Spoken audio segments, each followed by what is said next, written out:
साथियों नमस्कार, स्वागत है आपका अपने चैनल सक्सेस जंक्शन एक कदम सफलता की ओर में। और हम लेकर के आ गए आपके लिए एमपीपीएससी 2020 और 2021 की दृष्टि से अति महत्वपूर्ण टॉपिक है आपका यूनिट 2 का मध्य प्रदेश एवं भारतीय इतिहास। तो हम यहाँ पर मध्य प्रदेश के इतिहास के प्रश्नों की बात करेंगे, साथ ही साथ में भारतीय इतिहास के भी प्रश्नों की यहाँ पर हम बात करने वाले हैं। शुरू के 10 प्रश्न आपको भारतीय इतिहास के मिलेंगे, जो कि आपके प्राचीन इतिहास के कुछ प्रश्न होंगे। उसके बाद में आपको अंतिम जो 10 प्रश्न होंगे वो मध्य प्रदेश इतिहास के मिलने वाले हैं। सारे के सारे प्रश्न बहुत महत्वपूर्ण और परीक्षाओं में आए हुए हैं और जिनकी आगामी परीक्षाओं में आने की बहुत ज़्यादा संभावनाएं हैं, क्योंकि ये प्रश्न बार बार रिपीट हो रहे हैं। रेलवे एनटीपीसी में भी बार बार पूछे गए हैं, तो सभी प्रश्न आपके लिए अति महत्वपूर्ण साबित होने वाले हैं। 20 में से कितने प्रश्न आपके सही निकले हैं उसे आपको कमेंट बॉक्स में कमेंट करके बताना है। इससे यह पता चलेगा कि आपकी तैयारी और दूसरों की तैयारी किस लेवल पर चल रही है। तो चलिए शुरू करते हैं, हर एक प्रश्न के बारे में डिटेल में आपको जानकारी देते हुए आगे बढ़ेंगे।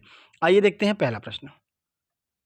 निम्नलिखित में से वत्स महाजनपद की राजधानी क्या हुआ करती थी?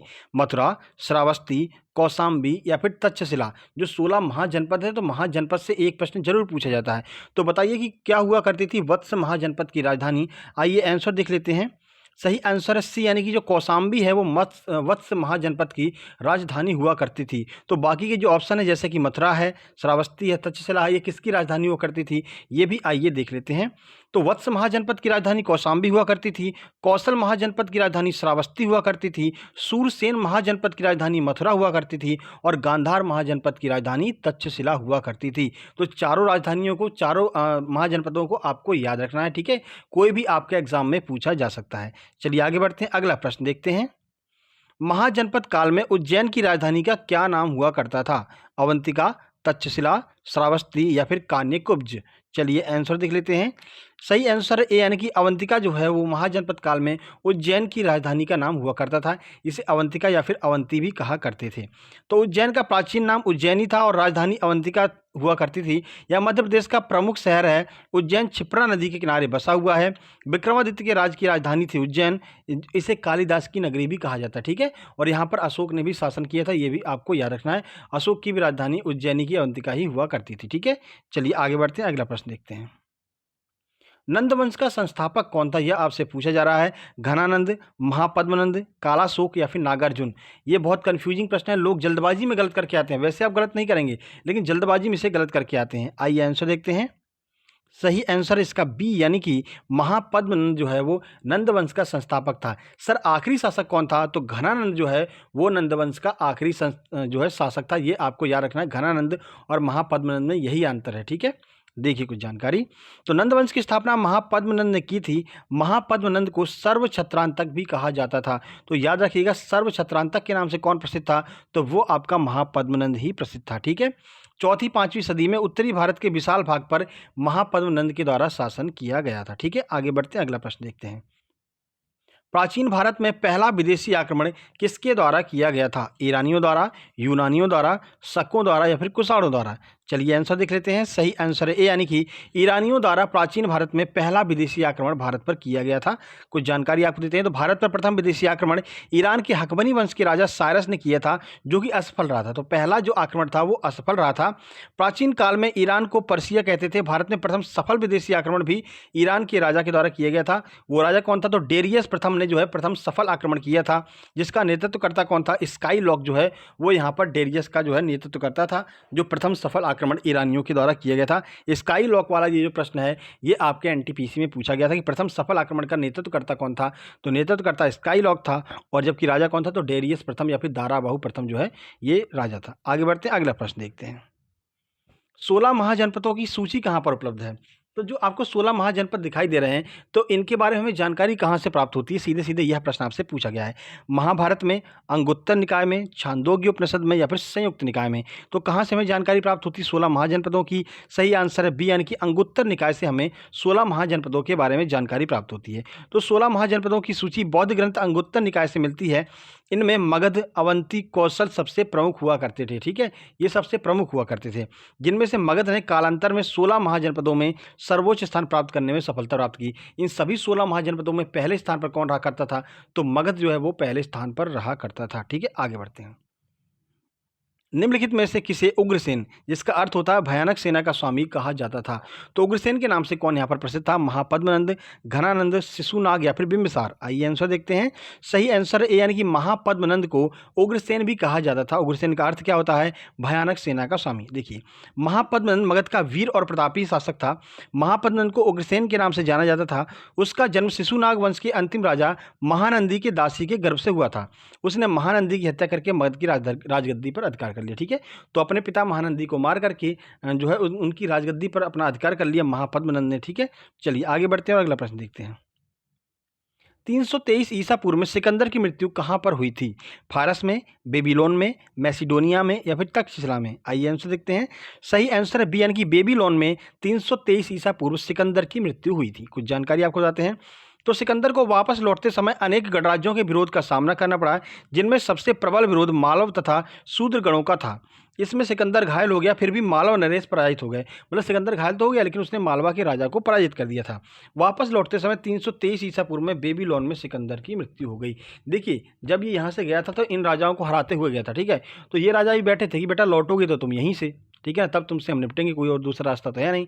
तो जब सिकंदर यहाँ से लौटा तो फिर से उन लोगों ने युद्ध किया और सिकंदर घायल हो गया था, लेकिन फिर उसके बाद बेबीलोन में जाकर के उसकी मृत्यु हुई 323 ईसा पूर्व में। ठीक है, साथ ही साथ आपको बता दें एसएससी जीडी का एग्जाम डेट यहाँ पर क्लियर हो गई है। एसएससी जीडी की वैकेंसी आ गई है, तो उसकी तैयारी के लिए भी बैच बहुत जल्दी लॉन्च किया जा रहा है। लेकिन एमपीपीएससी के बाद में आपके जो भी छोटे भाई बहन हो उनसे बोलिएगा कि एसएससी जीडी की तैयारी भी आपकी सक्सेस जंक्शन पर शुरू की जाएगी। ठीक है, और तब तक वो करंट अफेयर वाली वीडियो जरूर देखते रहें, क्योंकि करंट अफेयर एसएससी जीडी और आगामी सभी परीक्षाओं के लिए बहुत महत्वपूर्ण साबित होने वाली। सुबह 7:30 बजे हम करंट अफेयर की वीडियो लेकर के आते हैं। देखिए, सिकंदर महान एवं पोरस की सेनाओं में निम्न में से किस नदी के आमने सामने वाले तटों पर पड़ाव डाला था? तो किस नदी के आमने सामने सिकंदर और पोरस की सेनाओं ने पड़ाव डाला था? रावी, झेलम, सतलज या फिर चेनाब? आंसर की बात करते हैं।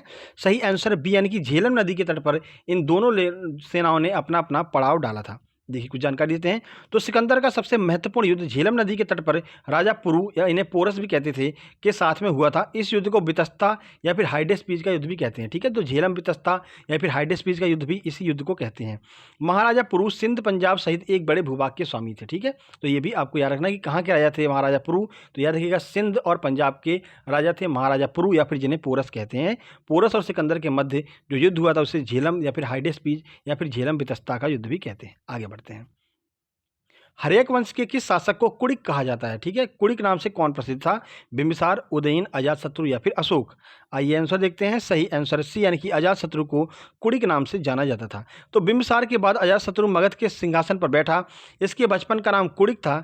भगवान बुद्ध के विरोधी देवदत्त के उकसाने पर उसने अपने पिता की हत्या कर दी थी। ठीक है, तो अपने पिता की हत्या करके जो अजातशत्रु है वो अपनी राजगद्दी पर बैठा था। इसके बचपन का नाम कुड़िक हुआ करता था। आगे देखते हैं। मध्य प्रदेश के होलकर राज्य की स्थापना कब की गई? यहाँ से आपके एमपी हिस्ट्री के प्रश्न स्टार्ट हो रहे हैं। महत्वपूर्ण प्रश्न है, आपके लिए बहुत ज़्यादा महत्वपूर्ण साबित होने वाले हैं।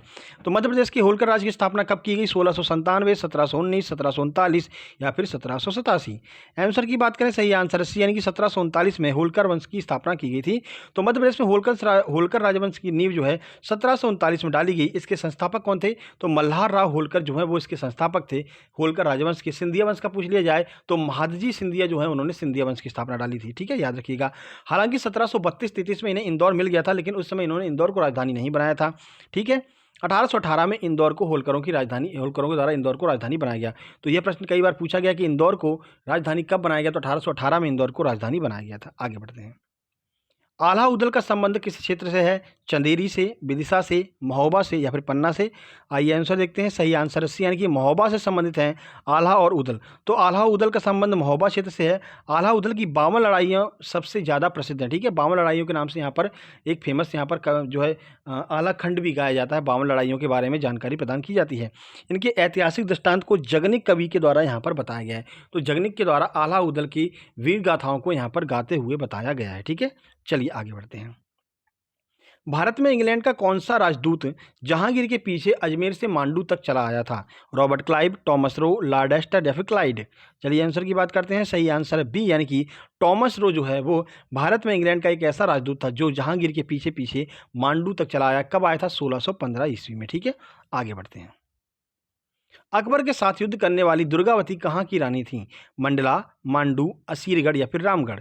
सही आंसर की बात करें, सही आंसर ए यानी कि गढ़मंडला की रानी थी रानी दुर्गावती। रानी दुर्गावती ने गोंडवाना क्षेत्र पर शासन किया। वे गढ़मंडला की रानी थी जिसका केंद्र कहाँ हुआ करता था? तो जबलपुर जिसका केंद्र हुआ करता था।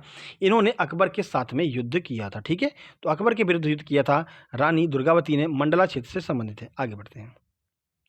अंग्रेजों के विरुद्ध भीलों के द्वारा क्रांति कहाँ पर प्रारंभ की गई? तो जैसा कि आपको पता है 1857 की क्रांति में भीलों ने भी बढ़ चढ़ के हिस्सा लिया था। तो उन अंग्रेजों के विरुद्ध भीलों द्वारा क्रांति की शुरुआत कहाँ से की गई? मध्य प्रदेश और महाराष्ट्र से, मध्य प्रदेश बिहार से, बिहार बंगाल से या फिर बंगाल और महाराष्ट्र से? चलिए आंसर देख लेते हैं। सही आंसर है ए यानी कि मध्य प्रदेश और महाराष्ट्र में भीलों ने क्रांति करना शुरू कर दिया था। देखिए, तो भीलों के द्वारा अंग्रेजों के खिलाफ क्रांति की शुरुआत महाराष्ट्र एवं मध्य प्रदेश में की गई थी। और टाटिया भील के बारे में कई बार यह प्रश्न पूछा गया है कि रॉबिन हुड के नाम से कौन प्रसिद्ध था? तो टाटिया भील को जो है मालवा का या फिर मध्य प्रदेश का रॉबिन हुड भी कहा जाता है, याद रखिएगा। अगला प्रश्न देखते हैं। निम्न में से कौन सा जोड़ा गलत है? इनमें से कौन सा जो ऐसा मैचिंग है जो बिल्कुल गलत है?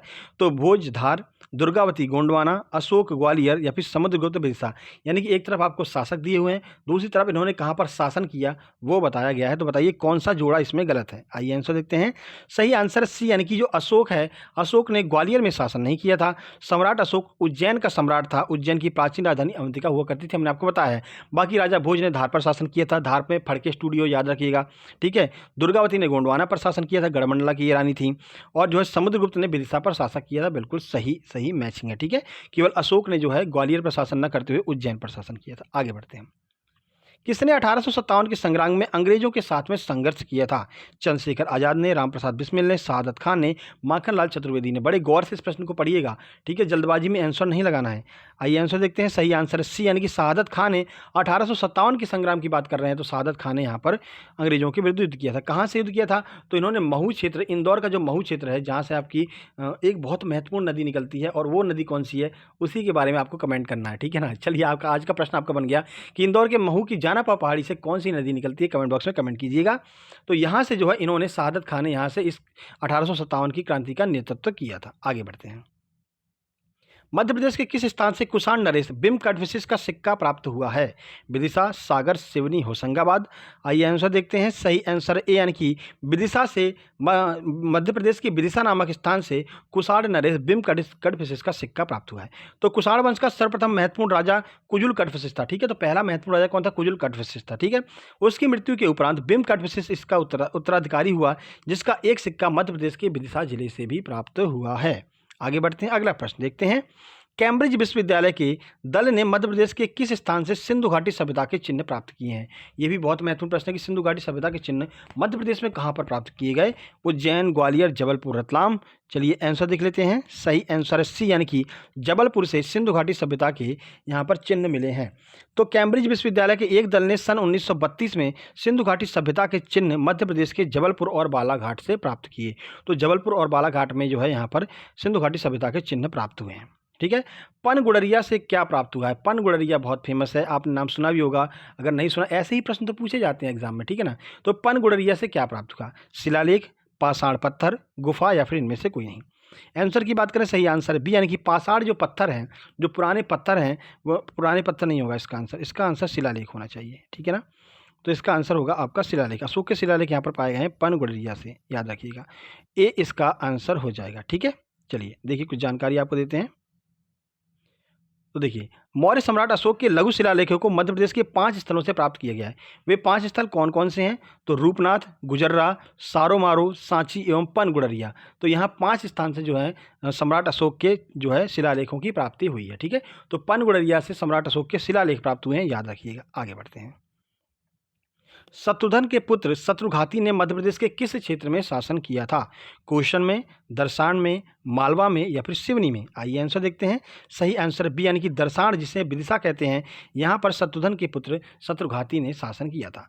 तो राम का पुत्र जो कुश है वो दक्षिण कौशल का राजा बना था, जबकि शत्रुघ्न के पुत्र शत्रुघाती ने दरसाण अर्थात की विदिशा पर शासन किया था, जिसकी राजधानी कसावती हुआ करती थी। तो राजधानी का नाम भी आपको याद रखना है। आगे बढ़ते हैं। तो ये महत्वपूर्ण प्रश्न थे सारे के सारे 20 महत्वपूर्ण प्रश्न, जिसमें 10 प्रश्न भारतीय इतिहास के थे, जो जिसमें आज हमने प्राचीन इतिहास को कवर किया है। 10 प्रश्न आपके मध्य प्रदेश इतिहास के थे। तो ये प्रश्न आपको कैसे लगे कमेंट बॉक्स में कमेंट कीजिएगा। और जो हमने आपसे पूछा है कि इंदौर की महू की जानापा पहाड़ी से कौन सी नदी निकलती है, कमेंट बॉक्स में कमेंट जरूर कीजिएगा। बाकी ये वीडियो पसंद आए, वीडियो को लाइक कीजिए, दोस्तों के पास शेयर कीजिए, चैनल को सब्सक्राइब करके नोटिफिकेशन बेल जरूर दबा लीजिए। साथ ही साथ आपको बता दें, रोज सुबह 7:30 बजे हम आपके लिए करंट अफेयर की महत्वपूर्ण वीडियो लेकर के आते हैं, जहां पर हम daily current affair, MP current affair, static GK और एक एक जो है अवार्ड को डिस्कस करते हैं डेली बेस पर। तो आज भी हमने 17 जुलाई के नाम से अपलोड किया है। इस वीडियो को देखने के बाद में आप जाकर के उस वीडियो को भी देख सकते हैं, बहुत महत्वपूर्ण साबित होने वाला है आपकी सभी परीक्षाओं की दृष्टि से। बाकी एसएससी जीडी और एमपी पुलिस और एमपी एसआई के लिए मैथ रीजनिंग की क्लास बहुत जल्द स्टार्ट होने वाली है एमपीपीएससी 2020 प्री एग्जाम के बाद में। ठीक है, तो जल्दी मिलते हैं एक नई वीडियो में, तब तक के लिए नमस्कार, धन्यवाद।